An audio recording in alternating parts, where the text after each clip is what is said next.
The recent impeachment and subsequent trial brought to the fore the issue of lying, and it caused many to rethink their position on this problem. It's almost as if many were saying that nowhere in the Bible is lying forbidden. Everyone does it. Is that the case? I'm Julius Smetona. This is What Catholics Believe. With me to discuss today lying and scandal is Father William Jenkins. Father Jenkins is a priest who has remained loyal to the traditions of the Church and celebrates the traditional Latin Mass exclusively. Father Jenkins, I can recently remember hearing perfectly normal, educated people discussing the impeachment issue and the subject of lying. And their position was, you know, in the Ten Commandments, nowhere does it say, thou shalt not lie, but it does say, thou shalt not bear false witness against thy neighbor, in a way as if to excuse the president from any culpability or even any crime. Mm-hmm. Well, it does say in the Bible that thou shalt not lie, and God has made that very clear. Not only do we read in the book of Exodus, thou shalt not receive the voice of a lie, neither shalt thou join thy hand to bear false witness for a wicked person, and thou shalt fly lying. This is in chapter 23 of the book of Exodus. Mm-hmm. But in the book of the Acts of the Apostles, when a married couple lied to the apostles about a certain sum of money that they were donating, God struck them dead in front of everyone, one after the other, Ananias and Sapphira. So God's judgment against liars and lying is pretty severe. We also read in the book of Leviticus, chapter 19, that you shall not steal, you shall not lie, neither shall any man deceive his neighbor. Mm-hmm. What has happened? Why now are people so tolerant or so willing to dismiss lying? In other words, if they can say anything they want, it's not such a big deal. Would you want them to say that, yes, he did such and such a thing? I'm not sure I understand the question, I'm sorry. Well, it seems that people think there's nothing wrong with lying, that this is normal, that you shouldn't even be upset about it. And in certain conditions, they would even say, well, for example, if you are caught doing something you shouldn't have done, and you lie about it to conceal it, they would say, well, of course, what would you expect him to do? He'd ruin his career if he admitted it. Mm-hmm. That is the mentality today. You know, when the impeachment came up, there was a hue and cry that this is all about impurity, mm-hmm. and immodesty and sexual immorality, as though that didn't count, you know. And the idea was, well, this is a private matter and we shouldn't really pay any attention to it. And a lot of people came up, public personages came out and said, well, everyone does this. Well, first of all, everyone doesn't do it, although I would consider that an admission on their part to be saying that everyone does it. Mm-hmm. They think everyone does it, and perhaps if they knew that they didn't do it, they wouldn't be able to say that not everyone does it. But the fact is that it is also wrong to say that everyone does it, as though that were some kind of a justification for it. That's the worst of it, I think. As though to say everyone does it and therefore it's justified. What kind of people would say things like that? What kind of people would think things like that? They have the same tolerance for the lie as they do for the sexual immorality, though. The lying and the adultery mean little or nothing to so many people in the country today, and that's rather frightening, actually. The fact is that a certain kind of lie is the worst sin you can commit. St. Thomas Aquinas said blasphemy against God, which is a lie about God, is the worst kind of sin. Obviously, to perjure oneself, that is to call God to witness the truth of what you are saying, and then to boldly and baldly lie, not just to the American people, but to God, sin of perjury is, in the Old Testament, a capital offense. One would be put to death for that. God considers that to be an extremely serious matter. Now, in our own country, we find that there is an epidemic of lying. Survey after survey has showed that Americans do lie, and Americans of all ages. Surveys have focused in on high school and college students and show that they lie regularly and with no compunction whatsoever. This is very serious. It bodes ill for our society. Well, it's more than just students. This lying among big corporations is not infrequent at all. And many times you hear of people being dismissed from their jobs because they would not lie. They would not deceive or attempt to defraud. You know, God is a God of truth. He's not a God of lies. But the example in the Old Testament of someone who risked his life and preferred the truth to his life was Eleazar. Eleazar was an old Jewish man who was given a command by the pagans to eat pork, eat the flesh of swine, which was specifically forbidden by the Mosaic law. And Eleazar said, I cannot do this, and I will not break the law of my fathers. I will not break the law of Moses. And so he was offered this proposition. Well, I'll tell you what, we'll fix up a plate of food for you. We'll make it look like pork, but it won't be pork. You'll know it's not pork. We'll know it's not pork. And you can go ahead and eat it with a clear conscience. And Eleazar's answer was, God forbid that I should scandalize the young by even appearing to violate the law. And so the man went to his death. He was actually executed for failing to yield to the pagan commands and for following the law of God. And so, you know, we have that example of his heroism. But where is that example today? It seems that not only is the lie regarded as something inconsequential, but the lie is even glorified. I had a professor in Rome at the Angelicum University, Father Vincent Michelli, who told us that this is the age of the big lie. And in fact, it is. It is an age when lying is considered to be almost an art form. That's true. The thing which people don't realize, too, is that by tolerating the lie, they make themselves essentially a prisoners of a veritable hell on earth. Where there is no honesty, society begins to crumble. You can't believe anything. You get a statement in the mail on your credit card, you don't know if it's true. You get billed for medical services, you don't know if it's true. If you buy a car that supposedly is in good condition, you don't know if it's true. If you ask your son or daughter, were they here or there, and they say one way or another an answer, you don't know if it's true. People are reaping the benefits of this indulgence and tolerance for lack of honesty. Well, it's true. There has to be trust to have any society, especially a free society. And where there is no trust, then you have nothing but the law of the jungle, or worse. Not only might makes right, but deceit makes right. If you can be a successful liar, the best con artist wins. And takes advantage of everyone else. And what you mentioned earlier is true, too. I suppose we probably both know people who got themselves into trouble with their bosses because they would not lie. And their integrity simply forbade them to do so.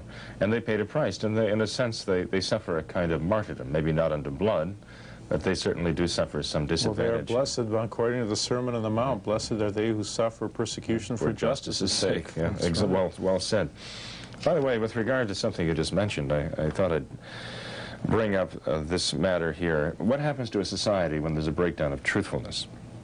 Well, I think the answer was given pretty well by a certain Dr. Jean Edward, I think the name is pronounced Veith, V-E-I-T-H.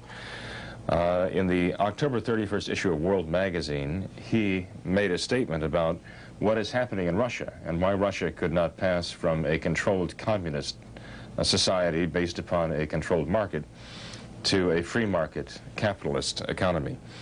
By the way, Dr. Veith is the Dean of the School of Arts and Sciences at Concordia University in Wisconsin. And this is what he has to say.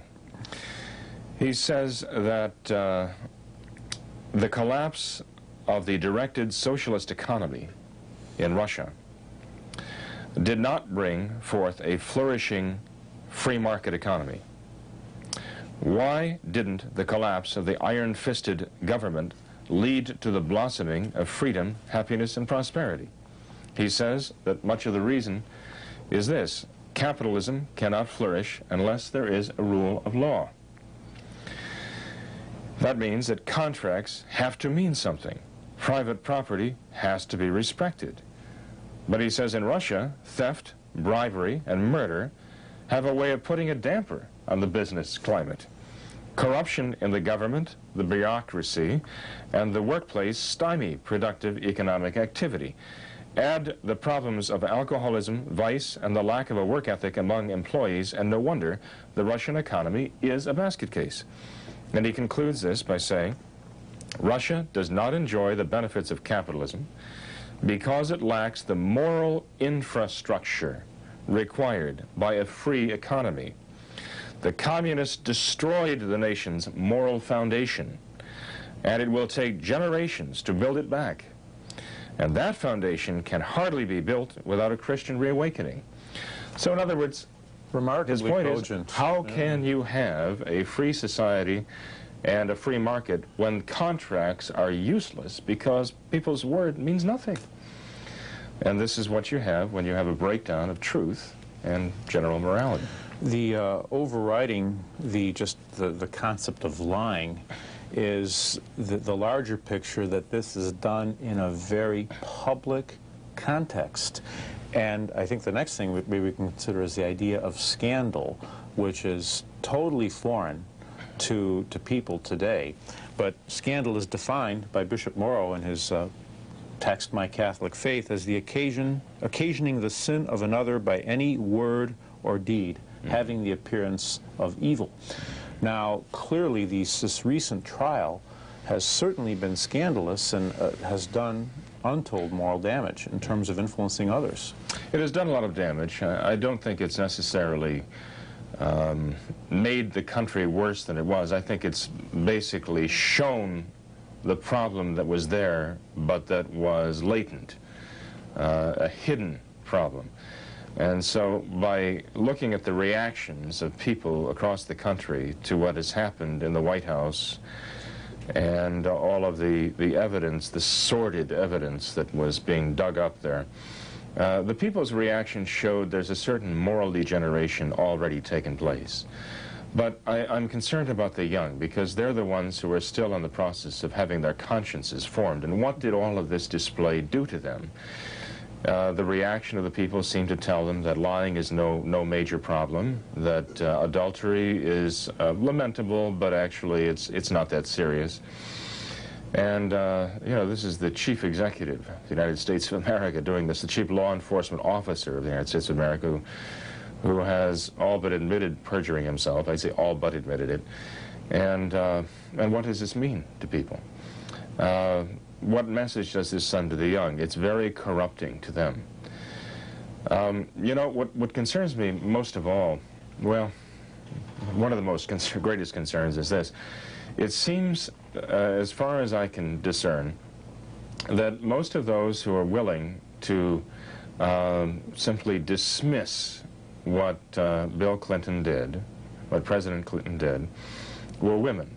And many of them were in the soccer mom category, if you can categorize them that way. And the reason why this concerns me so much is because these are those who are raising children. And they seem to have little regard for the evil of a lie. And I ask myself, well, what are they teaching their children? And what does this mean for the next generation coming up if they grow up with the idea that lying is of no consequence whatsoever and that adultery means nothing? You're watching What Catholics Believe. We're discussing lying. Father Jenkins, if there was a defining moment in this whole sequence of events leading up to the impeachment and the immorality, the questions of lying and so forth, it was almost as if, in a sense, we're going back to the New Testament where they were about to kill this woman, this evil woman, this adulteress, and our Lord was writing something in the ground, and he said, "He who is out without sin, let him cast the first stone." And it turns out that it might be very well that he knew the hearts of those people, and he did not like them because they were hypocrites. And he may have actually been writing, "You did this, and you're trying to put this person to death for doing the same thing. You should put yourself to death as well." What was happening is many of these people who were accusing the president or forcing the charges, and some surprisingly so, apparently had very, very immoral episodes in their lives. And this came to a climax, actually, with the new Speaker of the House. And as he was speaking on the floor, he was receiving catcalls from the Democratic partisans saying, "Oh, come on, you hypocrite, how can you say this, how can you say this?" And then he came up and probably made one of the most striking speeches of this half-century, where he admitted to some evil that he performed and committed in the past, and he said, as a result of that, he is not fit to serve, and he is resigning. And there was stunned silence in the House. And the president said, "Oh, how can you do such a thing? You've got to stay on." But I think this man did the honorable thing and resigned because he knew the question of scandal, of demoralization. But this raises the question, is someone like President Clinton fit to hold office? He says he is. But is he, considering the scandal he has caused? Yes, I personally think that the defining moment in the whole episode was the celebration. If you can, I don't know if I should call it that. It's kind of, well, it had a celebratory atmosphere to it of the Democrats on the lawn of the White House. Sounds like the Tower of Babel. They voted to, the House of Representatives voted to impeach. It was just incredible to see them all there singing paeans of praises for William Clinton just after the House of Representatives had voted to impeach. I consider that to be a grave insult, not only to the congressman, but also to the whole country. It was absolutely disgraceful. This smirk, this sneer at the law. I would have thought that people would have reacted very badly to that, as though this is really beyond the pale. But evidently they champion this kind of chutzpah, and boldness is what carries the day today. Well, the resignation of the, as you say, the newly elected Speaker of the House was certainly a very striking moment. But, you know, the man had not perjured himself, and that's really what this was all about. The articles of impeachment did not accuse President Clinton of committing adultery. The articles of impeachment had to do with perjury. And so the Speaker of the House had not committed perjury. But he felt that this fact that he committed such an act, that he was guilty, compromised his integrity and rendered him a scandalmonger. Right. And well, I mean, you'd certainly have to attribute to him more integrity. But you know, with regard to the president, and I do hope he saved his soul, and I hope people are praying for him because he does have a soul, and Christ did give his life for him. You see, nothing he does would ever surprise me, no matter how evil it would be. I mean, even the accusations that he bombed Iraq and took all those lives just as a diversionary tactic, it wouldn't surprise me if he did that. And the reason why it wouldn't surprise me is because he overturned the votes of both houses of Congress, banning partial birth abortion. Bill Clinton, with his signature, struck down the votes of the House of Representatives and the U.S. Senate, which would have banned partial birth abortion. And he took personal responsibility for the lives of thousands of children who from that moment on would not be protected by law. They would be born up to their necks and then have scissors or else other sharp instrument rammed into the base of their skulls, have their brains sucked out, and then their skulls crushed and taken out of their mother's wombs. Now this is such a grisly, just inconceivably evil thing to do. And for him then to couch it in terms of moral righteousness, you know, and for him to present women, I think there were 5 women, some of whom were ostensibly Catholic, and this was done intentionally, this is all choreographed, nothing of this happens by accident, was just so evil. I consider him to be capable of just about anything right now. And nothing he would do would surprise me. After he would do that, strike down the ban on partial birth abortion, what is adultery? What is perjury? Right? I mean, these are very evil things, but they're certainly, you know, not exceptions to this modus operandi or even the modus cogitandi. This is just the way he seems to think, that he tries to put everything he does in the context of being the morally righteous person holding the Bible as he walks into the Methodist Church. And I find it really reprehensible. If the country did not react to this overturning of the law, a law which would have banned partial birth abortion, that Bill Clinton single-handedly overturned this act of Congress and stood up to protect the practice of partial birth abortion. If the public didn't react to that, as I say, I just don't know what they're capable of reacting to anymore. You know, and it's, speaking of reactions, what I think it's surprising no one really reacted to is the fact that John Paul II, during his visit, had his photograph taken holding hands with President Clinton, which was virtually on the front page of every single major newspaper in the United States. And you wonder what has happened to scandal and what happens to the book of Exodus. Neither shall thou join thy hand to bear false witness for a wicked person. Now, I know this sounds awfully judgmental, but these are matters of black and white. What you said about this man using his executive power to overturn the will of the Congress on partial birth abortion. He was probably the most pro-abortion president we've ever had. He has probably led to more lives being taken than virtually any president, and he is actually defiant, saying that it is not the case that he is not worthy to serve in office, even with his record of adultery and lying. And John Paul II has his picture taken to help him, in effect, during his time of need, during the impeachment and conviction trial. Well, the sound of the gavel barely died away before John Paul II took Bill Clinton's hand there in St. Louis. And, you know, this was the same time that he interceded for the wanted murderer to spare his life from execution.